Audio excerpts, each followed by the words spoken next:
Reka subire ndabahe kaze mwese nshuti banywanyi bacu mubana natwe makuru n'ibiganiro tubandanya gushikiriza kuri no munesha kuri yanyu mukunda cyane imwe Rudende ya Isange TV munesha kuri bashikiriza makuru n'ibiganiro biba bigezweho kandi biba byakuruwa amatohoza mu bisata bitandukanye haba muri politiki mu nkino mipereza mwaza kazana muntu makunguje kuri ndetse nandi makuru yose bari karavuga mu kibano bakengurukire rero mwese mudukurikira muri mu gihugu cyacu Burundi abadukurikira bari mu makungu ya kure ndetse n'abari mu bihugu bibanyi mwese ndabahaye kaze mu makuru yacu tugira tubashikirize kuri iyi saha amakuru abayiriwe avugwa mu bisata bitandukanye ndabahaye kaze rero mu makuru yacu tugira duhere ngaha mu Burundi amakuru araza gushimikira ku ngingo nkuru zikurikira kuri irigenekerezo rya 9 ruheshi 2025 ngaha mu gihugu cy'u Burundi ariko arumvikana icoka kitari ciza aho rero umugwi witwaje urwanisho wa Red Tabara wasubiye kwadukana ingwano ndetse binavuga ko kuri ubu wa umaze kugandagura abanyagihugu batatu ndetse n'abamwe mu basirikare batanu bo mu ngabo z'u Burundi FDNB bakaba bamaze kuhasiga ubuzima n'umugwi witwaje urwanisho rero ngo bivuga ko winjiriye mu kibira mw'ijamba kimeza aho rero bivuga ko ngo woba waturutse muri Republika Iharanira Intwaro Rusange ya Congo kuri ubu rero abasirikare batanu bo mu ngabo z'u Burundi FDNB bakaba bamaze kuhasiga ubuzima nk'uko amakuru duhabwa n'amasoko yacu ariko arabidushikiriza biriko birabera ngaha nyene muri ngaha mw'ishamba kimeza rya kibira nk'uko amasoko duhabwa amakuru duhabwa n'amasoko yacu ariko arabidushikiriza. Naho muri Congo ho raporo iravuga ko iri muri Congo AFC ndetse na M23 yamaganiye kure raporo ya Amnesty International yishinja kugirira nabi abanyagihugu. Ihuriro rya AFC ndetse n'umugwi wa M23 yamaganiye kure raporo ya Amnesty International ku birego vyo kugirira nabi abanyagihugu. Uyu muryango uvuga ko uharanira uburenganzira bw'abanyagihugu ukomeje kuyishinja. Ni ibirego AFC na M23 ivuga ko bishingiye ku mpamvu za politike ndetse nta shingiro bifite ndetse ngo na cyane ko bishingiye ku binyuma. Amnesty International iragiriza ko M23 ikomeje ngo kutubahiriza amahame y'uburenganzira bwa muntu mu migi igenzura irimo wa Goma ndetse na Bukavu yabohoye mu ntango za 2025. Raporo ya Amnesty International igaragaza ko AFC ndetse na M23 iri kwica ikanakorera iyicarubozo ndetse ikarigisa bamwe mu mfungwa ifunze. Uyu muryango ugaragaza ko abo yafashe ikomeje kubafata ngo nabi cyane bigakorerwa aho bafungiye mu bice vya Goma ndetse na Bukavu.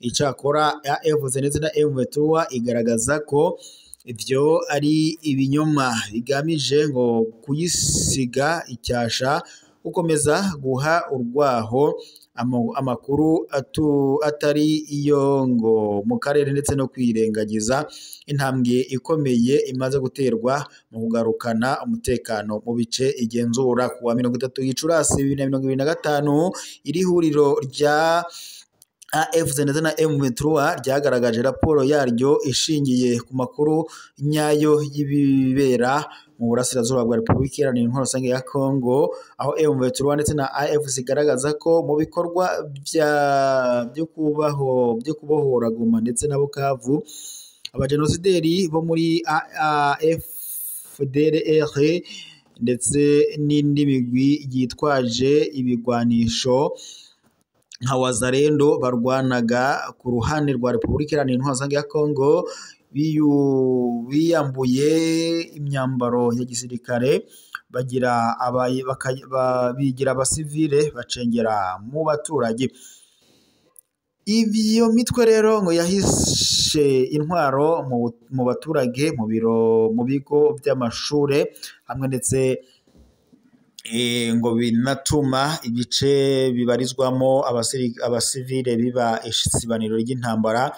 Ni ibintu M23 bigaragaza nko kutubahiriza amategeko mpuzamakungu ajyanye no kurengera abanyagihugu. Abasirikare b'abarundi barenga 200 baguye muri ambushi bibaye nyuma yuko M23 itangije ibitero byo kwigarurira aka gace eka Uvira, nkuko tubicikirizwa namwe mu masoko yacu yahatubereye.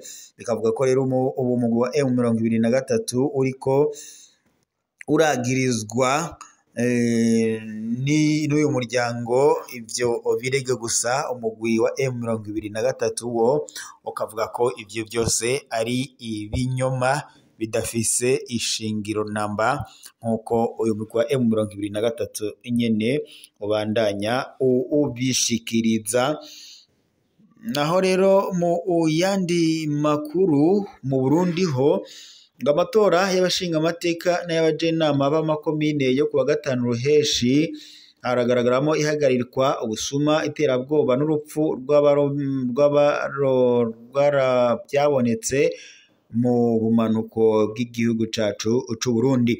Makamba kuwa 5 Ruheshi uyu mwaka amatora y'abashinga amateka hamwe ndetse n'abakenguza amateka yateguwe kuri uyu wa 5 Ruheshi mu ntara nshasha ya Burunga, yaranzwe n'amabi yakorewe abatora, utunenge, iterabwoba, ihagarikwa mbere n'urupfu kubw'amasoko yavuganye n'imbonesha kuri yacu ari nayo yanyu ya Isange TV. Amasoko menshi yagiriza umugambwe uri ku butegetsi CNDD-FDD hamwe ndetse n'urwaruka rw'uwo mugambwe ruzwi nk'imbonerakure kugira uruhara rudasanzwe. Muri komine Gihora intara ya Rutana, umwe mu bategetsi b'umugambwe Iprona yarahagaritswe n'igipolisi acanwa gupfungwa ku muhingamo amasaha make inyuma yo kwiyamiriza ivyariko biraba ku biro bimwe bimwe by'amatora. Yari yamirije umutima guteye amakenga n'abanyamigambwe batavuga rumwe n'ubutegetsi bankirwa kwinjira mu biro vy'itora. Inyuma yaho gatoya yahagaritswe mu buryo burimwo igipfungu, niko umwe mu banyagihugu bo muri zone Muzeye abimenyesha. Rimwe mu masoko ajejwe intwaro ryemeza ko ari mu gasho ka brigade ya Gihora yagirizwa guhungabanya ibikorwa vy'amatora. Ku mugwa mukuru wa Makamba harabaye ivyago. Emerine umukenyezi urongoye CNIDH akaba yari mu bakurikiranira hafi amatora yarapfuye mu buryo budasiguritse. Yapfiriye imbere y'ubwiherero agomba atore. Ico urupfu rwiwe rwavuye ko ntikiramenyekana gushika ubu, niko bivugwa n'umwe mu bakozi b'umugwi ujejwe gutegura amatora. Mu gitondo yarameze neza. Urupfu rwiwe ngo rwashavuje cane abakozi bose, niko umugenzi wiwe bakorana ahari yongerako. Muri iyo ntara nyene ya Makamba amasoko menshi avuga ko habayeho iterabwoba, ubusuma ndetse n'ubwoba muri rusange. Abanyeshure bategetswe gutora umugambwe uri ku butegetsi harimo ndetse n'abatari bariyandikishije, bivugwa n'umwe mu bigisha bo kw'ishure ryisumbuye aho nakore. Agira ati aho nakoreye bamwe mu barwaruka bavuga ko bari bafise ubwoba bw'uko batazoronka amanota yabo hamwe ndetse bataramutse batoye. Abakuru b'imitumba baje umwe wese afise abamutumye bashika 10. Bavuga ko ngo nta numwe yasuzuma ikintu na kimwe, baruzuza impapuro mu kibanza c'abatahari, niko umwe mu bajejwe gukurikiranira amatora muri CNL avyiyamiriza. Ubwishi bw'imbonerakure urwaruka rw'umugambwe uri ku butegetsi CNDD-FDD mu bibanza by'amatora baratondeka abantu ku mirongo bagacunga abatora bakanatera ubwoba abatora. Ivyo byaratumye benshi buzura ubwoba, niko bivugwa n'umwe mu ndorerezi.